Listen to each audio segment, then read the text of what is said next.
Hey folks, it killed the stream again. Don't know why it did it, but I've got plenty more to say, so please post this link in the old link. So annoying. I hate it when YouTube does that. The app crashed, so here I am.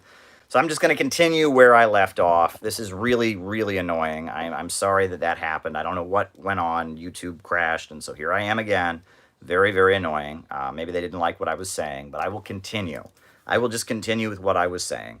And like I said, I've got the super chats from before. Keep the super chats flowing in. We'll do the roll call. I don't know why it killed the stream. Very, very, very, very annoying. Here I am. Haven't gone anyplace. So please post the link. Please post the link in the chat so we can just keep going once again. Don't know what that's about, but I'm here. I'm here, and I'm just going to keep talking. So please bring everybody from the old chat into the new one. Very annoying. Whatever. So anyway, as I was saying, right? The US government was very much trying to create a barrier so that one could be opposed to racism in the United States, one could be opposed to US foreign policy, one could be critical of capitalism, and not automatically become a communist. Right? That was seen as the urgent necessity because they had seen what happened to these GIs, right? To these guys who were captured, who had this, this mindset, right? And they saw how dangerous this was, this McCarthyism was, because it could lead to a situation.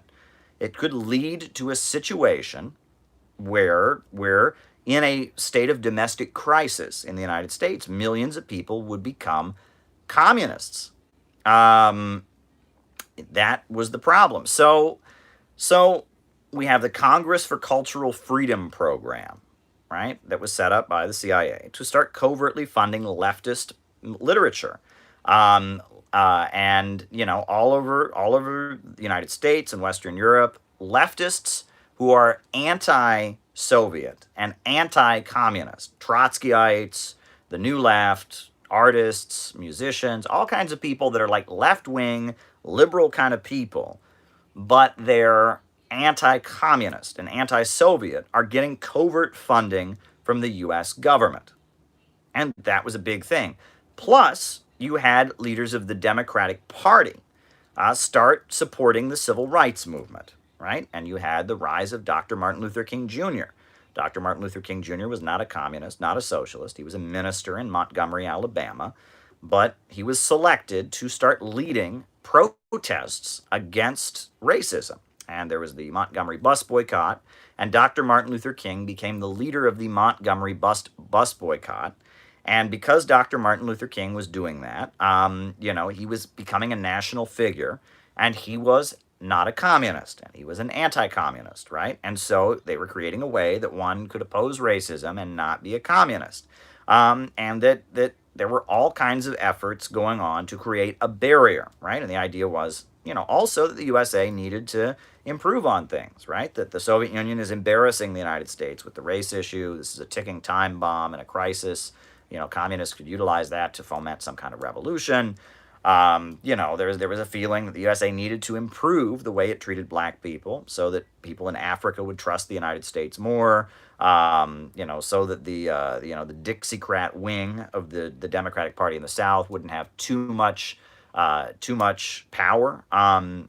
And so they started moving against racism in the United States. Something called the Institute for Policy Studies was created, which is a think tank that is critical of the military-industrial complex. They publish material that is very, very critical of the military-industrial complex. And that Eastern establishment, that Rockefeller wing of American politics, argued that in order to defeat the communists, we couldn't do the McCarthyism thing.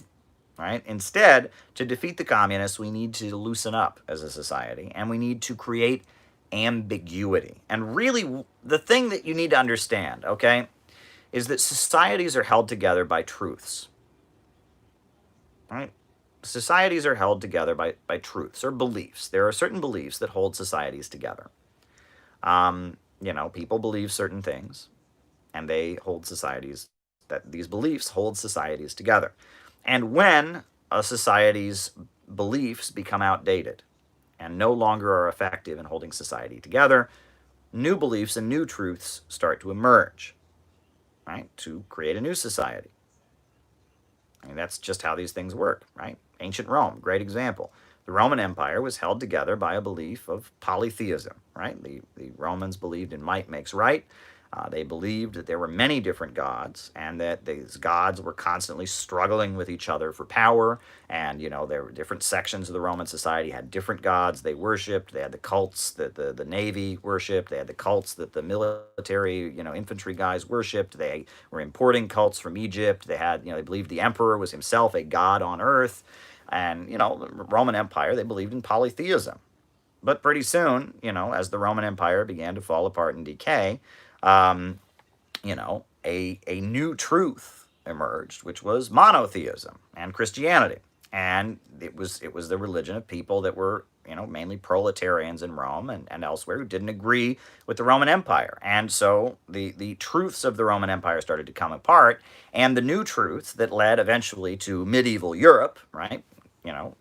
They started to become popular, right? And eventually the Roman Empire crumbled and medieval Europe emerged, and medieval Europe was based on Christianity, right? And so, with these new truths, and that's how this thing works. This is all a reflection of material conditions. When there is one economic order that exists, it will have certain beliefs and certain ideologies that hold it together.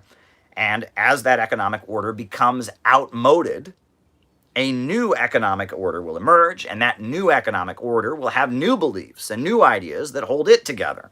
That's how history works, right? And that's just how these things work. And this is the base and the superstructure, which is a Marxist understanding, right? That the economic foundations of society give birth to the ideas that are the prevailing ideas. Karl Marx said the ruling ideology of every historical epoch is the ruling ideology of the ruling class, right? And that when a ruling class and their system is falling apart, their ideas start to fall apart, and new ideas begin to emerge to challenge them, right? And we've seen this throughout history. The beliefs that held feudalism together crumbled. The Protestant Reformation shook up feudalism, as I just talked about, right? The rise of Christianity shook up the slave empire of ancient Rome. That new truths, new ideas, new beliefs emerge to go with a new order. I talk about how revolutions have 3 stages, right? That the first there is an economic revolution, which a new mode of production emerges. Then there is a social revolution in which a new class emerges. Then there is a political revolution in which that new class takes power. But driving all of this is a battle of ideas, right? The new mode of production and the new class starts espousing new ideas. It starts espousing new ideas as it is struggling to take power. And that this is a reality playing out throughout history that we see over and over and over again. As a new class is struggling to take power, it begins to espouse new ideas. This is how these things work. And so what do you do? What do you do, right? Because after the Second World War, the order of capitalism was falling apart. The order of capitalism, the belief of capitalism was falling apart. It was falling apart. It was all falling apart. Capitalism was falling apart. It was in decay. And these new truths and new ideas from people around the world that were opposing capitalism, these new ideas, this new ideology called Marxism-Leninism, was emerging in the world. So what do you do when you are a leader of the old order and the truths that hold your old order together are crumbling? Racial supremacism, right? The belief that capitalism is the best system, survival of the fittest, it leads, the market is always the best, the belief that the Western system, the West is the best, the belief, all of these beliefs, all of the foundational truths of Western capitalism are being ripped to shreds. Meanwhile, new ideas, Marxism-Leninism, anti-imperialism, anti-racism, socialism, dialectical materialism are emerging to challenge them. So what do you do? What do you do if you are the ruling class And your truths, the truths that hold your order together, are crumbling. And the truths that are emerging are going to lead to your ouster. Well, capitalism and racism. What do you do?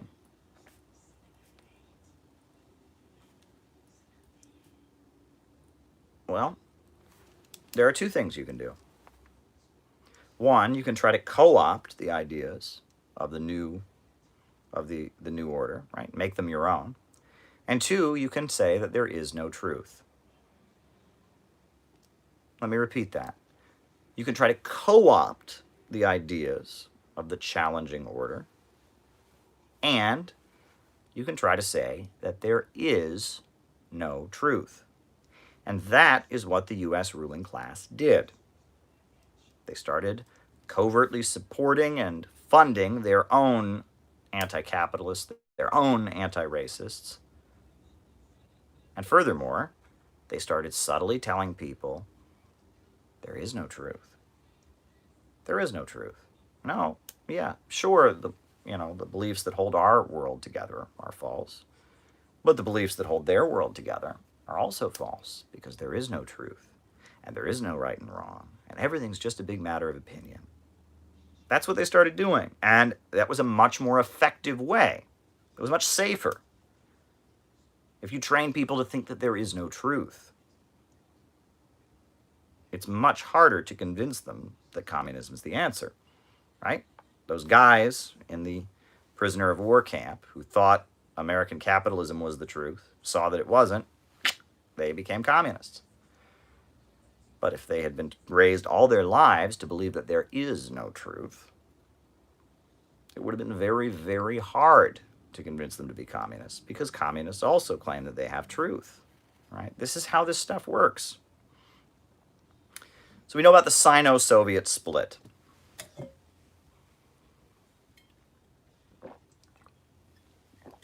The sino-soviet split.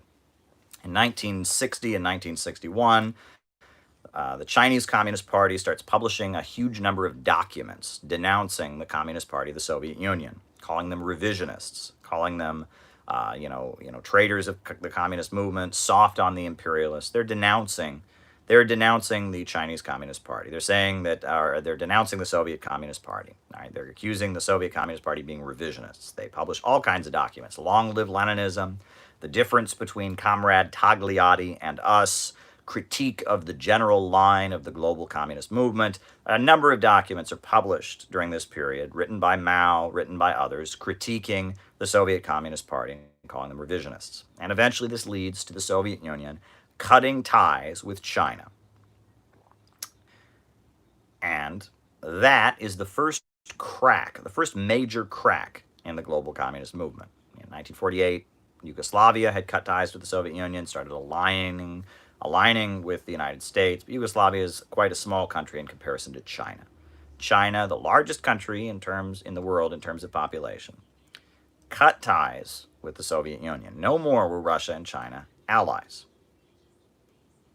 That was big. That was very, very, very big. And for about a decade, China decides they are going to out-communist the Soviet Union, right? They are going to prove that the Soviet Union is not anywhere near as communist as they are. So China launches the Cultural Revolution. And in China, they go all out to prove that they are the most pure communist society ever.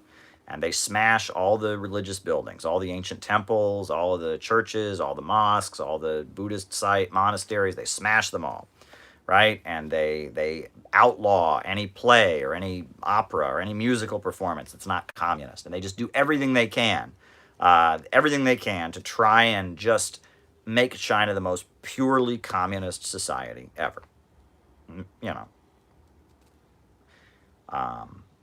At the time, the Soviet Union is calling for negotiations with the United States. All right, writing it down. Depression. All right, writing it down. At the time, the Soviet Union is trying to negotiate and have what they call détente with the United States. Meanwhile, Meanwhile, China and Albania are trying to prove they are the most pure communist. In 1969, China starts aligning with the CIA in Angola. In Angola, there is a resistance movement to Portuguese imperialism. It's led by the MPLA, the People's Liberation Movement of Angola. But there's this other group in Angola that is claiming to oppose the Portuguese. But instead of fighting the Portuguese, this other group is busy fighting the MPLA and saying the MPLA are phonies. And that group is called UNITA, the Union for the Total Liberation of Angola, right? Because the MPLA just wants the Soviets to take over. They're for the total. All right, yeah. Yes, you're right. And UNITA is led by a literal cannibal. Like, he literally ate people. His name was Jonas Savimbi, and they were being supported by the CIA. They called themselves Maoists, and China sent some of their forces to support, UNITA. And then, right, a couple of years later, you have a situation where Augusto Pinochet becomes the dictator of Chile.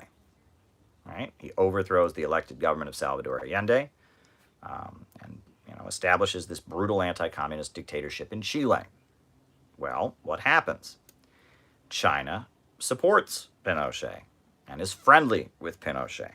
While Pinochet is killing all kinds of communists, China says, you know what? Pinochet is an ally against the Soviet imperialists. And actually, the Gang of Four declare that the Soviet Union is the main danger to the people of the world, right? That they have this thing called the theory of three worlds. And they argued the Soviet Union is the main danger to the people of the world. And they argued that a huge nuclear war between the Soviet Union and the United States is inevitable. And after that nuclear war, China will lead the world. The Gang of Four basically, start mobilizing a death cult. And they start telling people in China that it's okay, China can stay poor. China doesn't need to economically develop because you can transition to communism in poverty, which is not Marxist at all. Marx's entire understanding of communism was that it was based on vast material abundance. However, the Gang of Four rewrite that, and they say, no, as long as we're doing everything in a pure communist way, we can have pure communism in poverty. Pol Pot comes into power in Cambodia. Same argument, right? Cambodia doesn't need industrialization. No, we don't need industrialization. We can have pure communism in Cambodia with agrarian socialism, democratic Kampuchea, right? And all over the world, this same kind of thing is playing out. And furthermore, in Eastern Europe, they start having protest movements against the socialist governments, and they're claiming things like they're for a socialism with a human face, they're for democratic socialism. You have the Prague Spring in Czechoslovakia, where, Dubček takes power. And Dubček, he's a leader of Czechoslovakia, and he claims that he is a democratic socialist. He claims that he's for, quote, socialism with a human face. But one of the first things he does is cut off Venezuela. Did a model for what we should... Oh, okay, all right. Venezuela. Supreme Court. All right.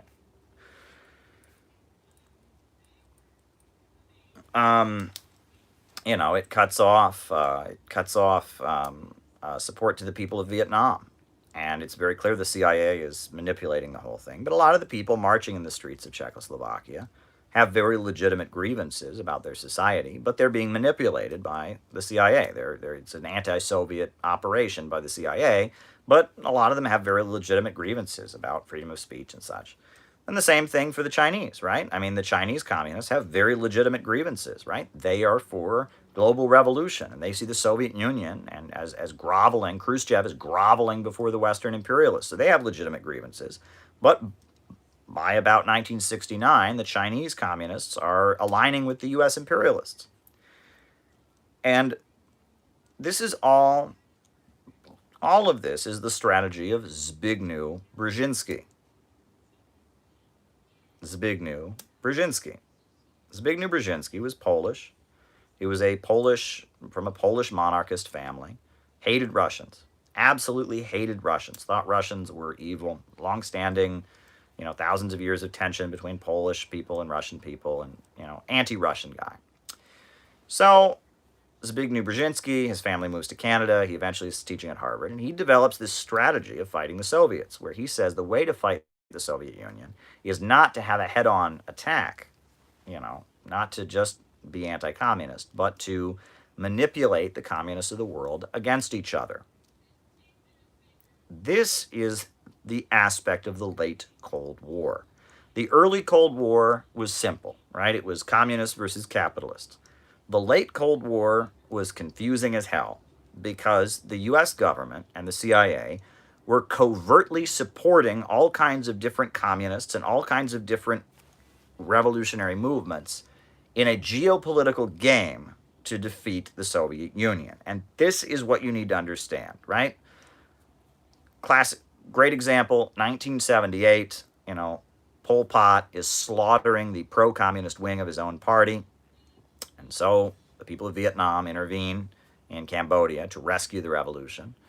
Great book called Revolution Rescued by Erwin Silber describing that. So China invades Vietnam to support Pol Pot. Now we know that Pol Pot was being supported by the CIA, right? That this was manipulated. This was staged. The Kampuchea War was set up. It was set up, and you have a situation where Cambodian communists and Vietnamese communists are killing each other, and Chinese communists then get involved, and the excuse the Chinese communists are using to kill the Vietnamese communists is, the people of Vietnam are agents of the Soviet communists, and you have a whole war in which, I think millions of people die in Southeast Asia, where it's communists killing other communists. This is evil. This is evil, but it's far more effective. If all the communists were on the same team against the U.S. imperialists, it wouldn't be so simple, right? Wouldn't be so simple. But if, the communists are all killing each other, right? If the communists are all killing each other, then the USA can sit back, right? It's covert manipulation, right? Another thing that happens, 1978, the Communist Party of France, the Communist Party of Italy, and the Communist Party of Spain all sign a document denouncing the Soviet Union. And they start referring to themselves as Euro-communists, right? And Brzezinski names them the Euro-communists, right? Well, this is the work of intelligence agencies. They have worked really, really hard to manipulate these communists of Western Europe against the Soviet Union. So the Communist Party of Western Europe, they become Euro-communists. The other thing that happens is that, and this is fascinating to me, counter gangs are set up, right? There's a very important book by Frank Kitson. It's called Gangs and Counter Gangs. And it talks about how British intelligence in Kenya are fighting against the Land and Freedom Army, or the Mau Mau as they were nicknamed. And they developed a strategy of fighting the Mau Mau with counter gangs, right? Instead of having the British army that was white people fight against the Mau Mau, they would build a counter gang, groups of black Kenyans who would be covertly supported by the British to fight the Mau Mau. They're called counter gangs, right? And this strategy, and all throughout the Cold War, the United States, instead of just directly fighting the communists, having the FBI lock them in jail, instead of the United States starts setting up counter gangs. And the counter gangs take a number of different forms, for example. One form of the counter gangs was that, you can talk about the Unification Church, right? The Moonies, right? It's like, we don't want, young people to become communists, so let's set up this idealistic religious movement, that preaches anti-communism, right? It says it's a peace movement, says it's revolutionary, and then we use them to fight communists on college campuses, right? Another form of counter gangs was they would form ultra-leftist groups. And this is wild. But if you talk to anybody who remembers the communist movement in the 1970s, communist groups were constantly beating the crap out of each other. Communist groups, nominally communist organizations, would take baseball bats and beat the crap out of other communist organizations. For example, right? For example, in South Africa, there was what was called the African National Congress, the ANC, that was fighting against apartheid, Nelson Mandela, etc. Well, I heard many times from older communists about how when they would have rallies to support the African National Congress, Maoists with baseball bats would charge the rally because they said that the African National Congress was a tool of the Soviet social imperialists, right? And that certain Maoist and Trotskyite groups were functioning as counter gangs, right? 1981, there was a big demonstration, huge demonstration in Washington, D.C. called the People's Anti-War Mobilization. And it was the first national anti-war rally to be addressed by a lesbian or a gay and lesbian speaker. It was the first national anti-war rally to be addressed by a Palestinian speaker. There was a speaker representing the people of El Salvador and their revolutionary movement. There were sympathizers with the Sandinistas who spoke.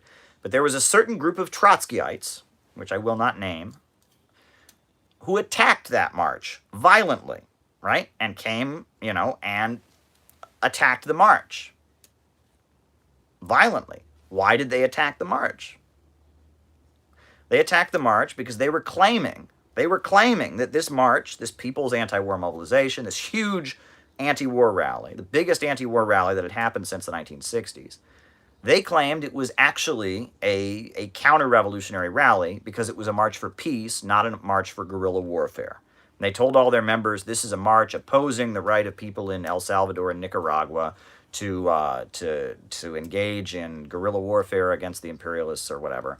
And so in the name of supporting guerrilla warfare, this crazy group of Trotskyites violently attacked the People's Anti-War Mobilization. Now, they were defeated. They were small, but they were pushed back. But it was a scuffle, right? And then later, they went and attacked some other communists. And there are many stories of this where whether it was Maoists attacking the African National Congress, Trotskyites attacking big anti-war rallies, that the ultra-left communists were being used to attack the pro-Soviet communists, right? And that this was going on, right? This development, this is all going on, and it's confusing the hell out of things, right? And again, if the U.S. government had just lined up and said all communists are evil, all the communists would have joined arm in arm against it, right?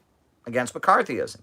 But if the U.S. government stepped back and started covertly giving funding to certain crazy ultra-leftist groups to violently attack the communists that are actually getting things done, that's the situation, right? And that the communist movement, the new communist movement, read about the new communist movement in the 1970s. It was very confusing. There were pro-Soviet, there was pro-Soviet parties, there were pro-Chinese parties, there were parties that cut ties with China that were originally pro-Chinese, and it was a big confusion. And this is the problem in our movement, okay? And this is the problem facing the global communist movement. Why is communism in the United States and in the world so confused? Because the way the Cold War was won by the United States, was by U.S. intelligence, then the U.S. government throwing money and throwing confusion, ideological confusion, into the communist movement. The U.S. government, U.S. intelligence agencies, FBI, CIA, all started throwing money and throwing resources and throwing efforts into the communist movement to incite communists against each other, to manipulate communists, and by the end of the Cold War, it was all a big confused mess, right? And, the Cold War, at the time of the fall of the Soviet Union, right, most of the communists and leftists in the United States celebrated it. Right? Now, the Communist Party did not. The Workers' World Party did not. That was about it, right? The Maoist Revolutionary Communist Party, they celebrated the fall of the Soviet Union. They marched around with a big banner that said, "Phony communism is dead, long live real communism," right? The Trotskyites, the Socialist Workers' Party, the International Socialist Organization, they celebrated the fall of the Soviet Union. They thought it was a good thing. They said, oh, the police state is breaking apart. This is a workers' revolution against the Soviet Stalinist bureaucracy. They celebrated the fall of the Soviet Union. The Soviet Union was collapsing. Millions of Soviet people were being cast into poverty. And the American Communist movement was so confused and manipulated that it supported it on this basis. Right? Then, 1993, right, you have the constitutional crisis in Russia. Right? As in Russia, there is going on at that point, a shock therapy economics. They're looting the country economically. People are becoming impoverished. People are dying. So while all of that is going on, the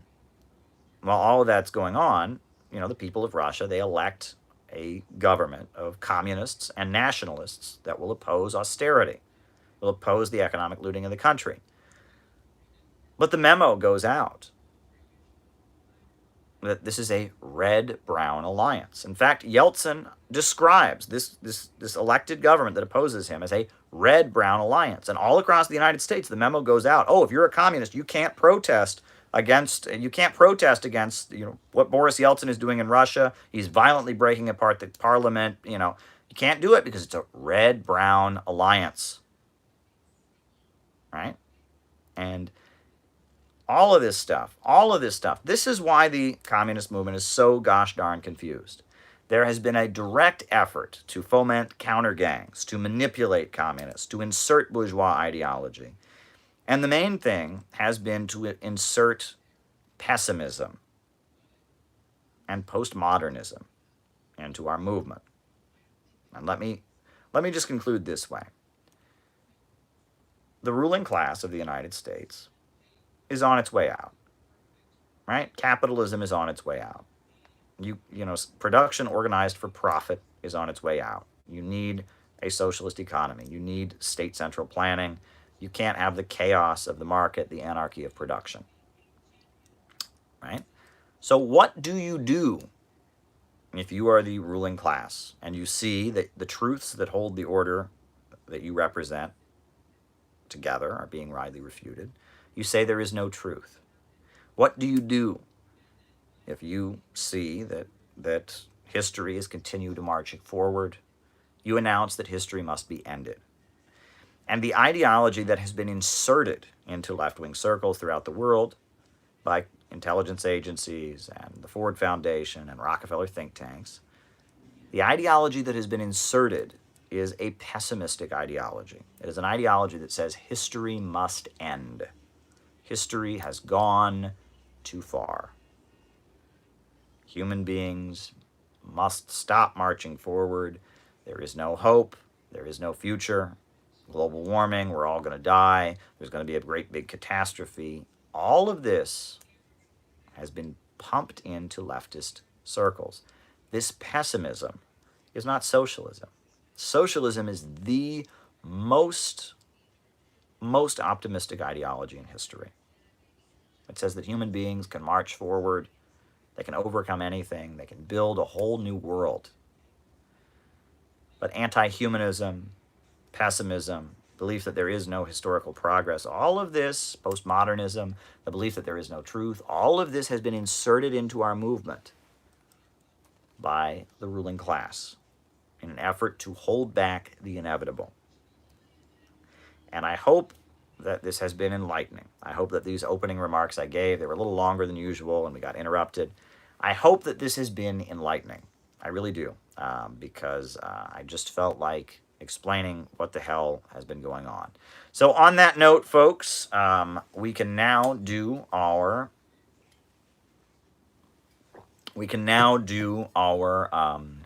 roll call. Names and locations. Give me your names and locations. Salt Lake City is here. Kinky says it's one of my better rants. Thanks. Great. I wish it wasn't interrupted. Bennett Lloyd is in Queens, New York. Will DeMarco is in Pennsylvania. Will Lotz in Long Island. Jason Sarna in Vallejo, California. Lincolnite Yankee in Albany, New York. Phoenixville, Pennsylvania. Wilmington, Delaware. Turlock, California. Cincinnati, Ohio. San Jose. Dante from SoCal. Sam Levin in Los Angeles. Paragas in Los Angeles, Kieran from San Diego, Denver, Jack in Syracuse, Liverpool, UK, Long Island, Illinois, Shanghai, China, Miami, Florida, Melbourne, Australia, Glendale, California, White Plains, Los Angeles, San Clarita, Los Angeles, Donovan in Iowa, Max from Virginia. Is that Max the Sax or a different Max? Greensboro, North Carolina, Pirate Alex, Hollywood, California, High Point, North Carolina, Staten Island, Richie in Staten Island, much love, Dallas, Texas, Australia, Utah, New York City, Grand Canyon, Arizona, Australia, Sydney, Australia, Matthew, beautiful Thailand, India, Southwest UK, Indiana, Auckland, New Zealand, Max the Sax, Union, New Jersey, Bill from the United States, Connecticut, Vegas, Mo in Toronto. Welcome, welcome, Mo. Rio de Janeiro, South Carolina, Northern Michigan, Logan, Utah, Brisbane, Australia, North Pole, Montreal, Jamestown, New York, Chicago, Bulgaria, Ulster, Ireland is with us. David in Italy. Who else is with us? Somewhere, USA. Who else? Who else is with us tonight? Arlington, Virginia. Leipzig, East Germany. Fairhope, Alabama. USA. Yeah. Boston.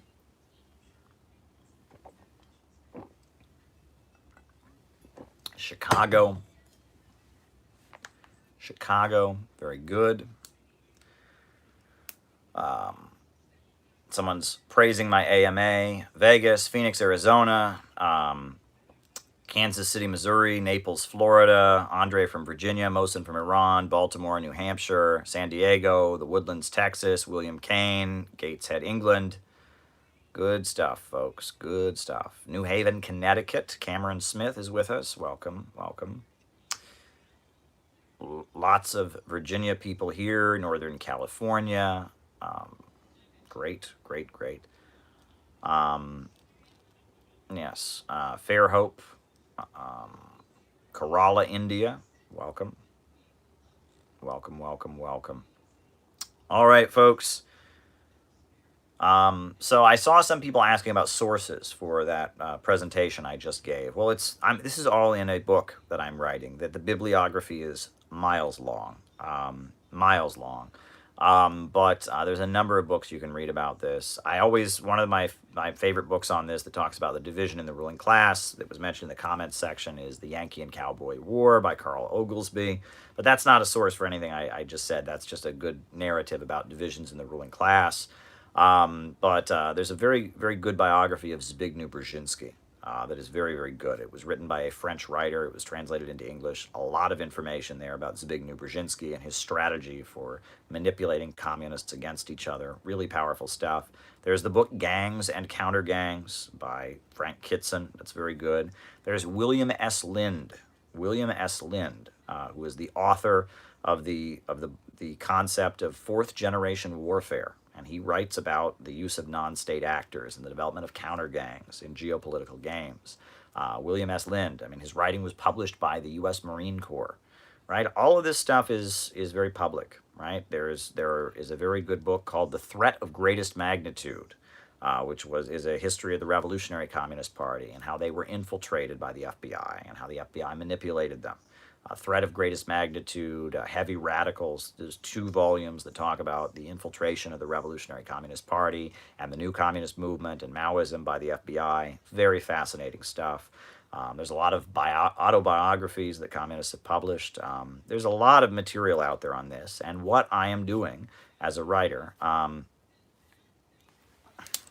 Erawan, want Trump or Biden.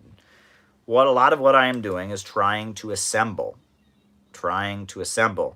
um, this kind of information and put it all in one place. You know, as it's very, very important to do. And I was just explaining to you the late Cold War, and so why it's so confusing and how that has impacted our movement. I want to say I love your articulate optimism in these lives, says Nicholas. Well, thank you, Nicholas. I enjoy doing it. And I'm trying to explain how the world works and what's gone wrong in our movement and the synthetic left and all of this. And, you know, we need to get to the bottom of this. We need to address this. We are in a new crisis of Marxism. As my friend Don put it in a video he recently made, we are in a new crisis of Marxism, and we need to talk about what's going on. So, alrighty. So let's go through these super chats one by one because it is getting late. Opinion on Halali running for Congress, independent media. All right, Halali for Congress, opinion, independent media. All right. So let's just start going. The mass line in the United States. Well, I mean, we should constantly be thinking about all of this, right? The mass line is a concept that is in Mao's little red book, but it's the idea of from the masses to the masses, right? The idea that communists should be constantly trying to figure out what the people want and giving it to them, right? And that if communists just talk at people, they are not doing their job, that the role of communists is to be tuned in to what people believe, what they want, constantly hearing from the people, and then formulating ways that the communists, can lead the people, and that this is a process, right? And that it's, finding issues that are very important to the people, and economic issues. If the people don't have jobs, the communists can lead a campaign demanding full employment. If the people are facing police brutality, the communists can lead a movement opposing police brutality. It's a constant struggle. It is a constant struggle. It is a constant struggle to figure out what the people want, and give it to them. That's the mass line. And there needs to be more and more efforts to do that, because right now I would argue the left is very much out of touch with big sections of U.S. society, and I've made that point many, many times. Alrighty. Okay. Supreme Court in U.S. history. Well, it's interesting because Amy Coney Barrett was just confirmed as the leader of as a Supreme Court justice. It was interesting that it was not John Roberts who swore her in. It was Clarence Thomas. Well, why was she not sworn in by the Chief Justice, as is normal? But she was sworn in. She's now a Supreme Court justice. And the thing is, throughout U.S. history, the Supreme Court, all right, protests in Belarus, the Supreme Court has played a conservative role, right? In the 1960s, the Supreme Court played a liberal role. There was the Warren Court, right, that brought a lot of the rulings that, about civil rights, the Civil Rights Act, etc.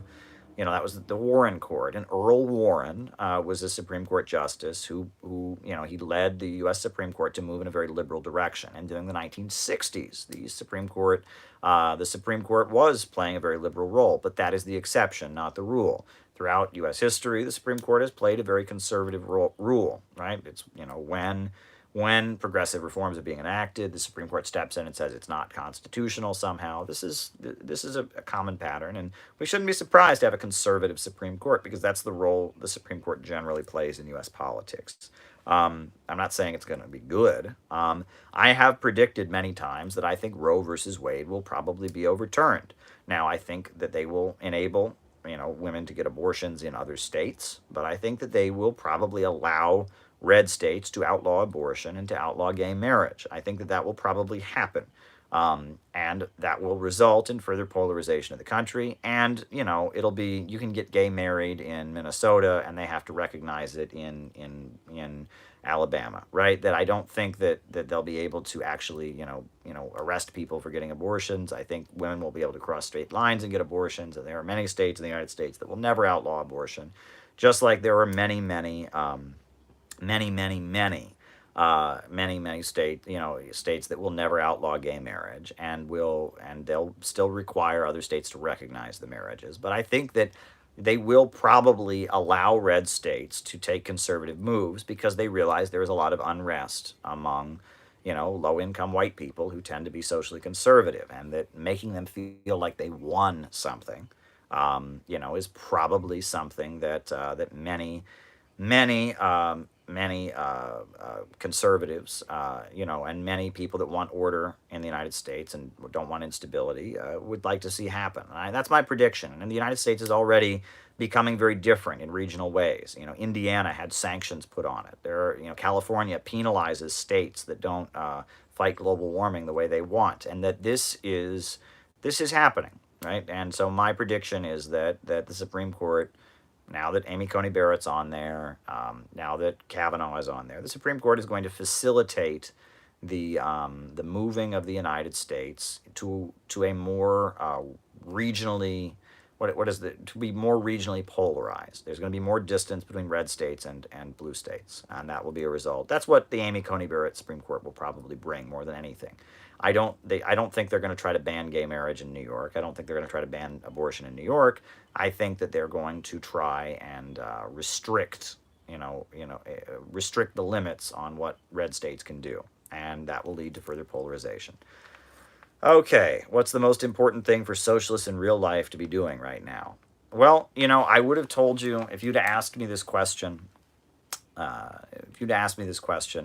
5 years ago or 10 years ago, I would have said, get in the streets. Be in the streets. We got to be in the streets right now. Well, I don't think that anymore. The biggest and most important thing for actual Marxist socialists like us that are on here to do, the most important thing that we can do, I would say, more than anything, the most important thing that we can do is to ideologically engage with people. Because no one has any clue what we believe. Most of the people who call themselves socialists don't even have any clue what we believe, right? There is such an ideological state of confusion. People don't know what socialism is. People don't know what capitalism is. People don't know, people think socialism is the post office.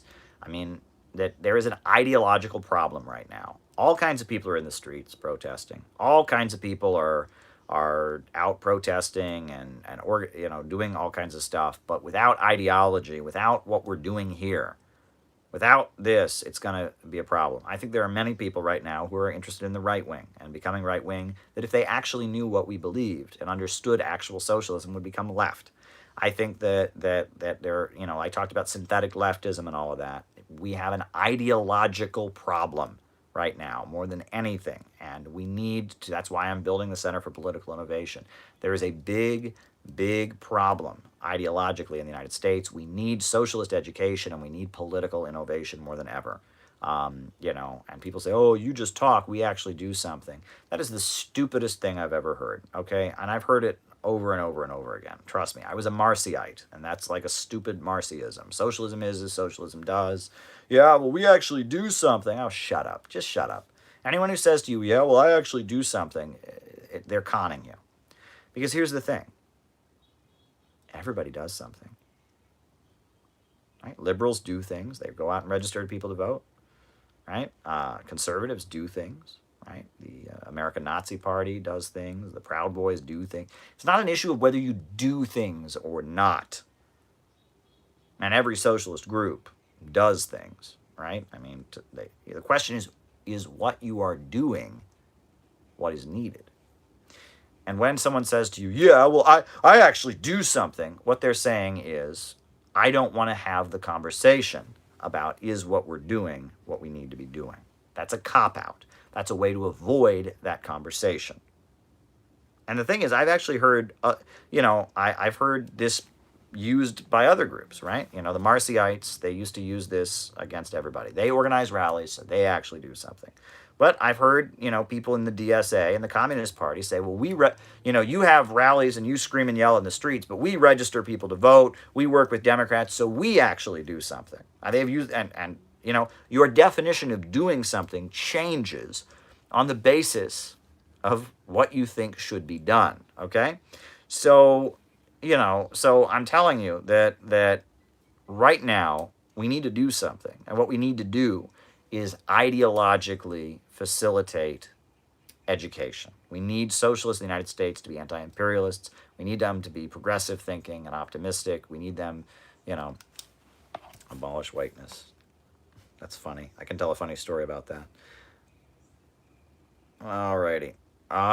Okay. So yeah, there we go. All right. Capitalism and racism intertwined. Absolutely. Absolutely. If you read the Communist Manifesto, he talks about how the birth of capitalism came with, the transatlantic slave trade, and the rise of colonialism. It was really colonialism that enabled capitalism to emerge in Europe, right? Without colonialism and primitive accumulation, there could not have been capitalism. And a big part of that was the European powers subjugating, colonizing, and oppressing people in Africa and in Asia and in the Americas, right? And that the foundation of capitalism, what Marx called the rosy dawn of capitalism, began with white supremacy, right? And began with the European powers subjugating people of color. I mean, so capitalism's foundation was racism, right? You could not have had capitalism. Now, the primitive accumulation also oppressed a lot of white people, right? There were a lot of white people, like the Scottish Highlanders, for example,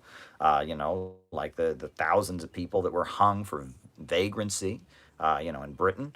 Like the people, the peasants that were kicked off their land and then worked to death in factories. Yes, there were plenty of white people who suffered during primitive accumulation, but the primitive accumulation, the foundations of capitalism could not have happened without the rise of colonialism, and colonialism eventually gave birth to imperialism. Imperialism is an economic system that really emerged in like the 1880s, 1890s. But colonialism, where white countries, Western European countries, started seizing territory around the world, the rise of colonialism facilitated the birth of capitalism. And then, and now we have this global system of imperialism. And imperialism, the system of imperialism, which really, that's a system of monopoly capitalism where big corporations based in Western countries dominate the global economy. The foundations of imperialism, it was the British that were the top imperialists, at the beginning, right? And the United States eventually usurped them after the Second World War. But, the British imperialists were the main promoters of eugenics and quote-unquote scientific racism. I should call it pseudo-scientific racism. They promoted that stuff, Malthusianism, and that all of, the understanding of racism, right? The doctrine that one race is just naturally superior to another race is tied in with capitalism, very much tied into it.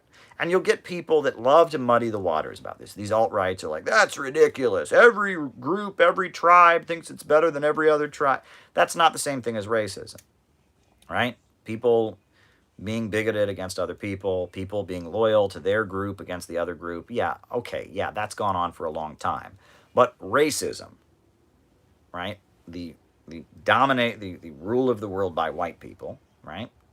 The domination of the world by Western European powers, right? That is very much tied in with capitalism, and that's different than people being bigoted or being tribal or whatever, right? That the white supremacy, as people, that's trendy to talk about it that way. White supremacy is very much tied in with capitalism, with the dawn of capitalism, with the rise of imperialism. And, you will understand that the way imperialism justified itself, the way Adam Smith, imperialist economics, the stuff that Lenin writes about in his book, Imperialism, the Highest Stage of Capitalism, the way that system justified itself was with the notion of survival of the fittest, right? They used Charles Darwin, right? Charles Darwin did not use the word survival of the fittest, but Darwinists, social Darwinists, justified the notion that Western European countries should get rich at the expense of third world countries with survival of the fittest, right? And that, British imperialism, right? The setup where you have a labor aristocracy, you have settlers, where you have groups of white settlers in southern Africa gunning down whole villages with primitive machine guns, where you have the rise of apartheid systems in Rhodesia and South Africa.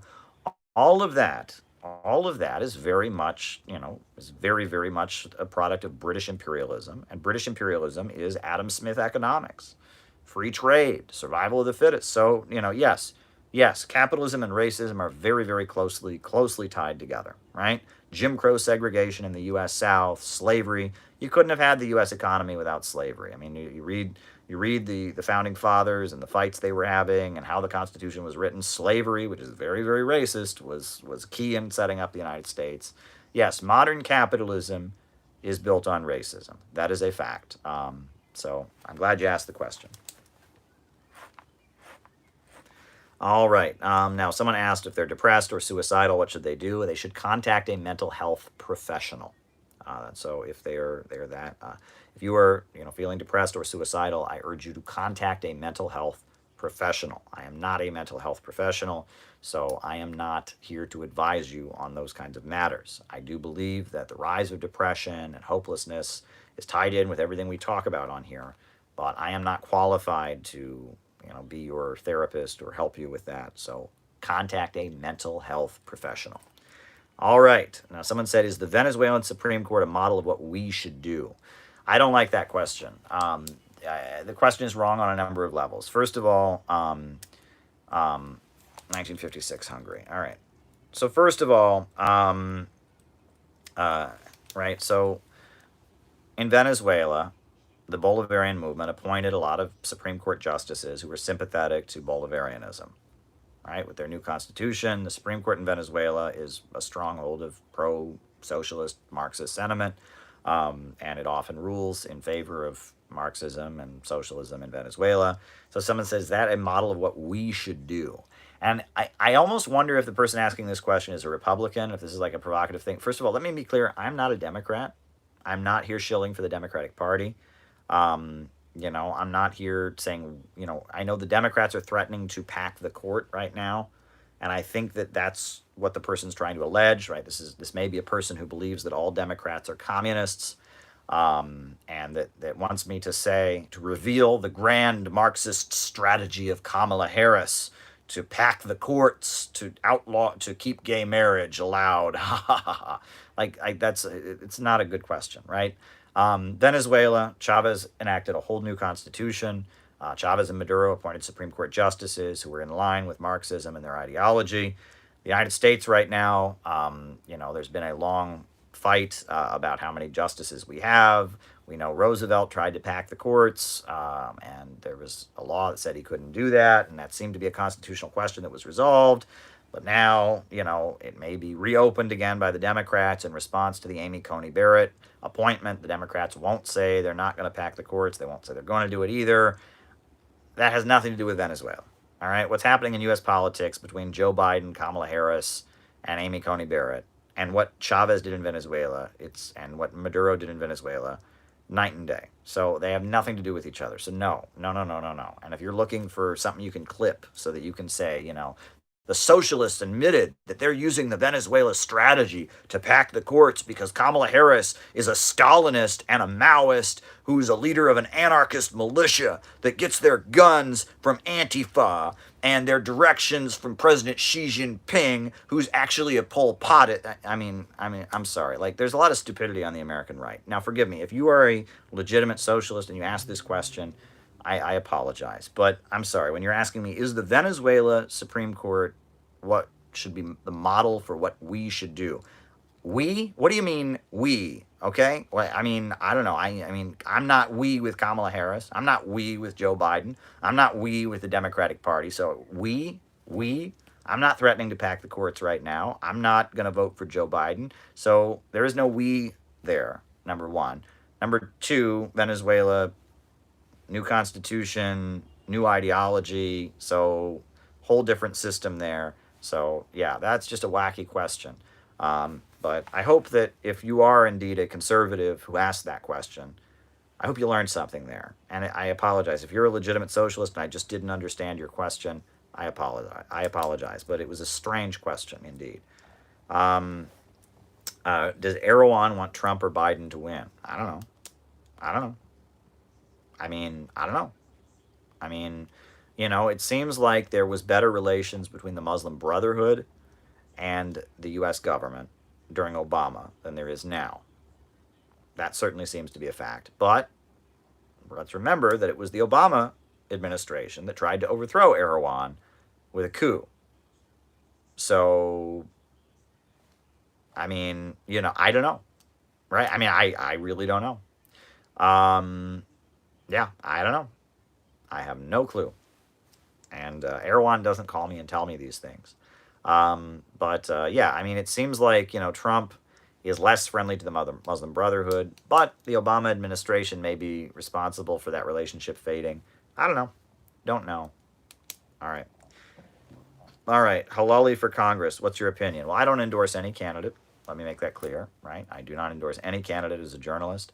I did interview Chris Halali. You can watch that interview. It's on my YouTube channel.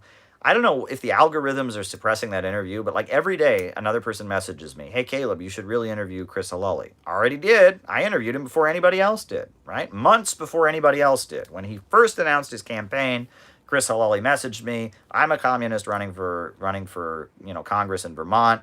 Will you interview me?" And I said, "Yes, sirree, Bob." And I interviewed him, and I posted it, and I interviewed him. I mean, he seems like a nice guy. I've never met him in person. I've only interviewed him on YouTube. He's running a campaign. He talks about farmers' rights. He's anti-imperialist. I mean, seems like a great guy, but I don't endorse any candidate. I don't campaign for any candidate. I mean, he's obviously not going to win. But, I mean, I'm sure he's running to make a statement as a communist, not to win. He's in Party of Communists, not in Communist Party USA. But, most people don't know the difference. And there's not a Communist Party USA candidate in Vermont. He's the only, it's just going to say communist next to his name. So whatever. I think it's weird, right? There's some allegation about him that's like floating around the internet. And it's weird because I've noticed anywhere he posts a video, immediately people come like boom, boom, boom with all these allegations against this guy. And that reminds me of what happens to me, because if anyone posts anything of my work in a web forum, boom, boom, boom, Nazbol. And I feel like there are bots that follow people around because this doesn't seem normal, right? If you make one person mad, do they have enough time to like follow every web forum and just smear you wherever they can? I mean, it's very, very weird. And it makes me wonder if there are like bots that have been trained to follow people around. The same thing happens to some other friends of mine who are anti-imperialist. And it's like, it's like whenever Chris Halali, posts in a web forum, boom, boom, boom. And, whenever someone posts my stuff on Reddit, boom, boom, boom. And whenever someone posts something, boom, boom, boom. And it doesn't look natural to me. Does not look natural to me. Does not look natural. I mean, you all watch this program, right? You all watch this, right? Now, do you all think that I'm a white supremacist? Right? I mean, Appalachia. Okay. I mean, I'm sorry. Anyone who watches this program for more than 10 seconds or more than 2 minutes, 5 minutes knows that I'm not a white supremacist. I'm not a white nationalist. I'm not an anti-Semite, right? I'm not on here ranting about ethnic minorities. I'm not on here, giving a Sig Heil salute. I'm not doing any of those things. But wherever one of my videos goes, boom, boom, boom, like automatically, posts go that would try to lead you to other conclusions. And it's very suspicious to me. And they've done the same thing to Mr. Halali, right? I don't know anything about the allegations. I'm not going to repeat them. He seems like a great guy, so why would I repeat these allegations? But wherever he goes, I mean, I really don't think that these are just individuals who are angry with him. I don't think they're just individuals who are angry with me. I think that there are some bots that follow people around. I think there are some algorithms that keep track of people. I think there are some computer programs and some artificial intelligence at work here because it doesn't make any sense. It really doesn't make any sense. It makes me think that something's going on here. It makes me a little bit suspicious, but again, who knows? I mean, who can prove it, right? I mean, but it's very suspicious.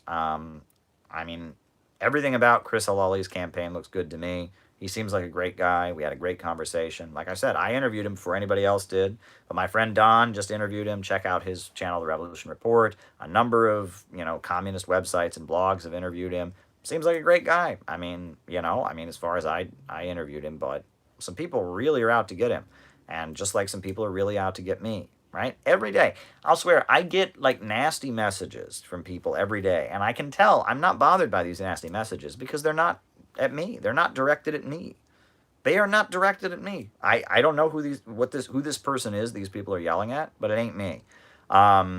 Received targeted promotions from MEK, right? Facebook, I have received targeted. Huh, okay, all right. Yeah, well, not surprising, right? MEK has a lot of money.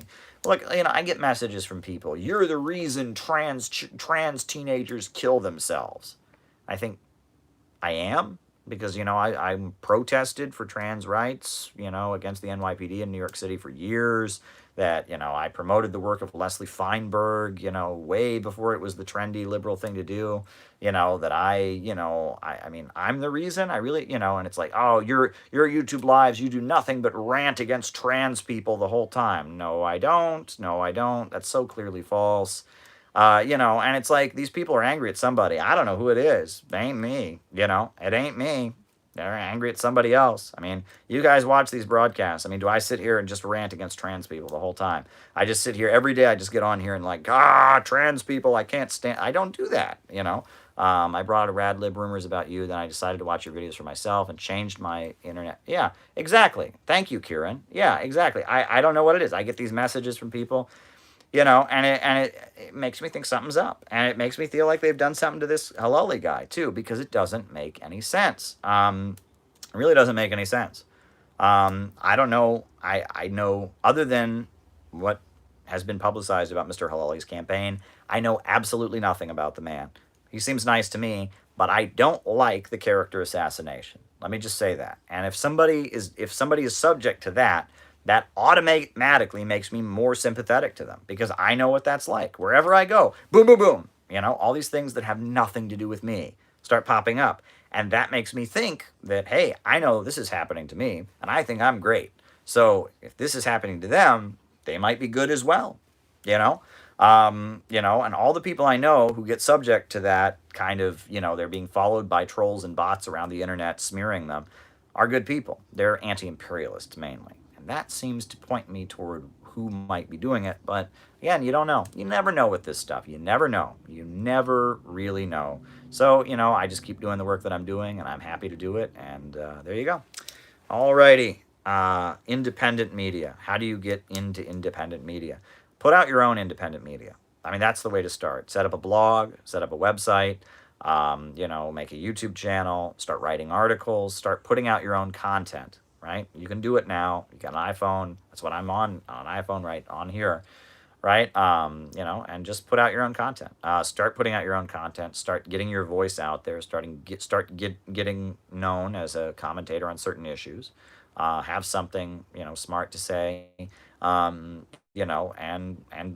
that's the way to do it. Nowadays, the way to, get involved in independent media and stuff is to start putting things out. Build your own brand and start marketing yourself. Protests in Belarus. Well, as I've said many times before, there's a lot of corruption in Belarus. I'm sure the young people there are very frustrated, but the people of Belarus have also very much benefited from the socialist system. And my hope is that the government and the protesters can come to understand each other. There can be some meaningful reforms that will make everyone happy. I have constantly, well, of course you do, right? And that's the thing. These people wouldn't keep asking the question, right? It's like, how do you, it's the classic example is, when did you stop beating your wife? Right? It's a classic example. I'll tell the anecdote. I've told it before, but it's like an old cliche. They used to talk about it in journalism school. They must not do that anymore. But the idea is that, a small town newspaper, pretty boring, not much local news, but the mayor's having a press conference. So they send their local reporter to the mayor's press conference, and they say, "Are you still beating your wife?" And the mayor says, "What? I would never beat my wife." So then the next day, the headline in the newspaper is, "Mayor denies beating wife." Right? This is a thing you can do to anybody. You can do this to anyone, right? And you're saying you have to keep repeating it, right? Because just asking the question raises suspicion. If you just keep asking a question over and over and over again, doesn't matter if it's true or not. Doesn't matter if it's true, right? You just keep asking a question, and then the person keeps scrambling to answer the question, right? If they're constantly scrambling, "No, I didn't beat my wife. No, I didn't beat my wife." Everyone's thinking of them as a wife beater, and he's scrambling to answer that, and it's all over the pages, and they've got what they wanted, right? And that's the thing. That's why I don't do Dugan questions on here. I don't do it, right? I mean, I will answer them occasionally, but I don't, For a while, it was like, hey, no, I mean, it's like, I have answered that. I have addressed that. My whole speech is on there. That's it, right? And the people who keep bringing this up, again, these people who've never heard of Alexander Dugan have no idea what he believes. They heard of him before they heard they were supposed to hate me. They've never read any of his work, but, Caleb sat down with somebody, so we should hate him for the rest of his life.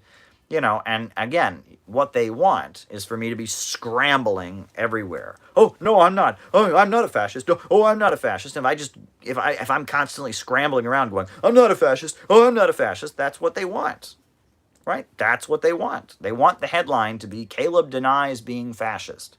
Well, I don't have to deny being fascist because I'm clearly not a fascist. So, and the person I sat down next to wasn't a fascist. And I've debated against fascists many, many, many, many times.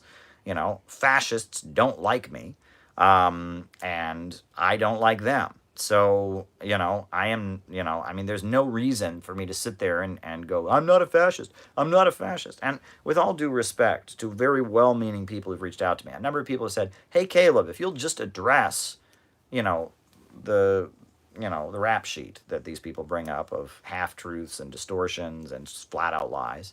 If you'll just address this, it'll go away. No, that's not how the game is played, folks. That is not how the game of character assassination is played. That is not how the game of character assassination is played. Not how it's played, right? Not how it's played. What they want is you to talk about it constantly. They want you to talk about their allegations constantly, so that everyone thinks of those allegations when they think of you.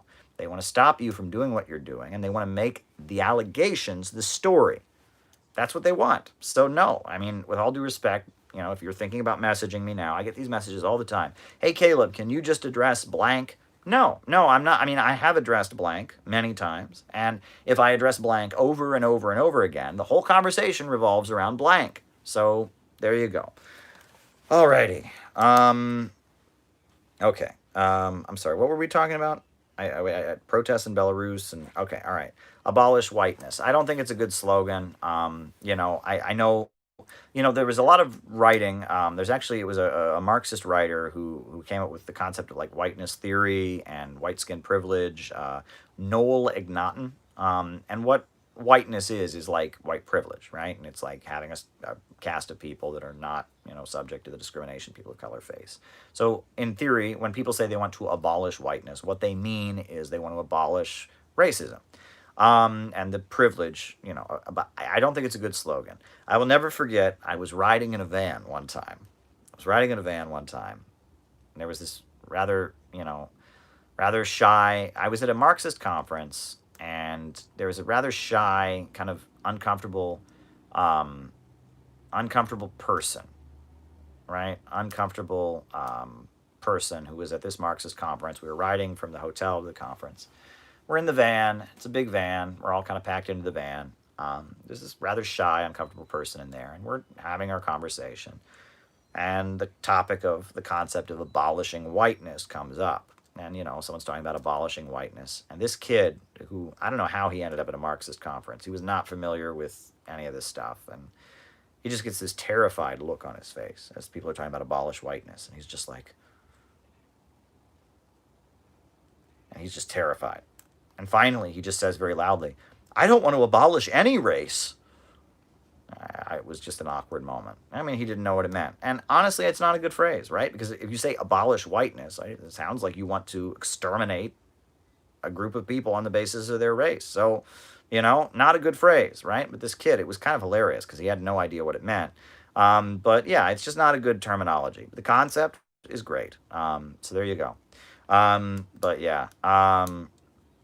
There you go. But yeah, I don't think it's a good term because, yes, I want to abolish racism. I want to abolish any kind of privilege based on race. I think that there should be equality and people shouldn't be subjugated. I don't even like the term white privilege. I don't like it because the problem with the term white privilege is it implies that not suffering from racism is a privilege, right?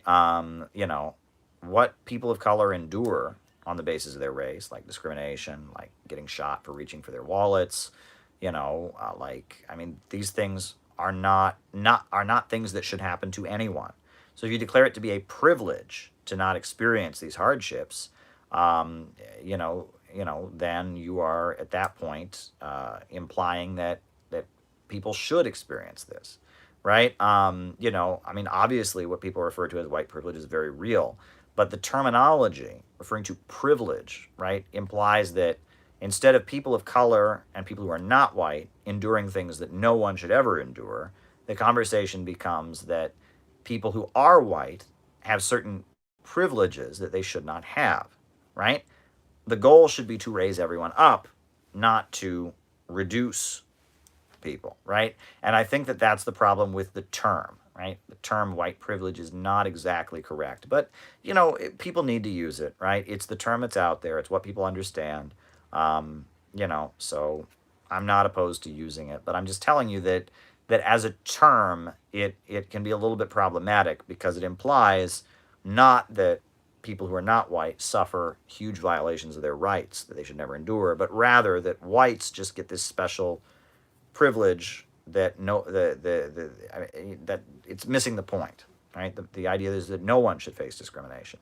Nobody should be shot for reaching for their wallet. Nobody should be profiled by the police. Nobody, the things people of color endure should happen to no one. Not that they should happen to white people. They shouldn't get this magical privilege that it doesn't happen to them, right? So there you go. Okay. Alrighty. 1956 revolt in Hungary. There's a great book on that. A very, very great book called The Truth About Hungary by Herbert Aptheker. And Herbert Aptheker, a communist, is one of the most well-respected scholars of African American history. He was a Communist Party member who was like blacklisted because he was a Communist Party member, but he wrote, he was a well-known scholar of African American history, and he wrote a book, The Truth About Hungary. There's a lot written, about Hungary and exposing that uprising, the Hungarian uprising of 1956, involved huge amounts of anti-Semitic violence. The leader of that uprising, the Cardinal Vizzenti, was an admirer of Hitler and was a fascist, and that it wasn't just this glorious uprising for democracy. It was a CIA-led anti-communist, pro-fascist uprising. Now, the Soviet Union made mistakes, right? And that I think that in a lot of ways, the Soviet Union's mistakes led to a situation where something like that could break out. So the Soviet Union is not blameless in the situation. But ultimately, they were right to go in and intervene and put it down because do we want a fascist country to emerge in Hungary? No. I mean, it was necessary to put it down. But at the same time, the Soviet Union made mistakes that enabled that situation to develop. Appalachia. Well, it's interesting. Some Marxists argue that Appalachia constitutes an oppressed nation within U.S. borders. And I think there's something to that argument. I'm not ready to fully double down on it. But, the people of Appalachia are super exploited. They have much lower wages than workers throughout other parts of the country. They're exploited on a regional basis. They have a regional culture that is, unique. And in a lot of ways, I would see the people of Appalachia, as perhaps constituting an oppressed nation. And I know that there are various Marxist groups that did take that position, that did advocate for the independence of Appalachia, for Appalachian workers to be organized on the basis of their independence as a nation. I think it's fascinating. I don't know enough about it, and honestly, I haven't been to Appalachia in the last 5-6 years. So I don't know if people there still feel that way, right? But, when I was a kid, the kids from West Virginia, and when I went to West Virginia, many times, when I went to, the Appalachia is a whole region. I mean, it's Kentucky, it's parts of Pennsylvania, and, that there is definitely Appalachian culture. There is definitely a huge level of poverty there and super exploitation. So, something could be made for that argument. All right, folks. It's late. It's been a fun live. Sorry about our interruption, but it's been fun, and I think I'm going to wrap it up here, but it's been fun. So remember that we need a government of action to fight for working families. We need a government of action to fight for working families. A new upsurge in the struggle against U.S. imperialism is now emerging throughout the world. Ever since World War II, U.S. imperialism and its followers have been continuously launching wars of aggression, but the people of various countries have been continuously waging revolutionary wars to defeat their aggression. While the danger of a new world war still exists, and the people of all countries must get prepared, revolution is the main trend in the world today. While the danger of a new world war still exists, and the people of all countries must get prepared, revolution is the main trend in the world today. Good night.